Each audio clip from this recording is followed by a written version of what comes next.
ल है साथीहरु, हामीले पुरानो भाँडाहरू भइसकेपछि हामीले बेच्ने गर्छौं हैन कबाडीहरुलाई। त्यो बेचेको भाँडाहरू चाहिँ नयाँ कसरी बनाउँदो रहेछन् भन्ने कुराहरुमा यसमा देखाइएको छ। हजुरले हेर्नु होला है। किनभने हेर्नु त, त्यसलाई काटेर मसिनो काटिसकेपछि यसरी तपाईको भट्टीमा पोल्दो रहेछन्। पोलिसकेपछि तपाईको यसलाई फेरि तपाईको यस्तो तरिकामा फेरि सानो जस्तो बनाउँदो रहेछन् हैन, टिक्की जस्तो। टिक्की बनाइसकेपछि यसलाई चाहिँ यसरी फेरि मेसिनमा हालेर यसलाई यस्तो लामो बनाउँदो रहेछन् हैन, च्याप्टोवाला बनाउँदो रहेछन्। च्याप्टो बनाइसकेपछि तपाईको फेरि यसलाई यो के मेसिन हैन, यो डाइवाला, हजुरलाई थाहा होला, मलाई थाहा भएन।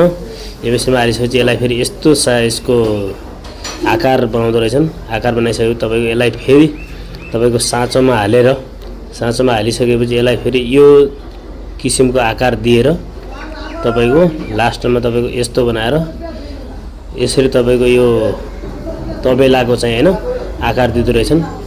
त्यो भइसकेपछि ल हेर्नुस्, यो फाइनली तपाईँ एउटा यो के केमिकल जस्तो के हुँदो रहेछ हैन, यसमा हालिसकेपछि यसको चमक चाहिँ आउँदो रहेछ। लास्टमा यसमा हालेर त यसरी घाममा चाहिँ सुकाउँदो रहेछन्। हेर्नु त फाइनली कति राम्रो भयो। फेरि हामी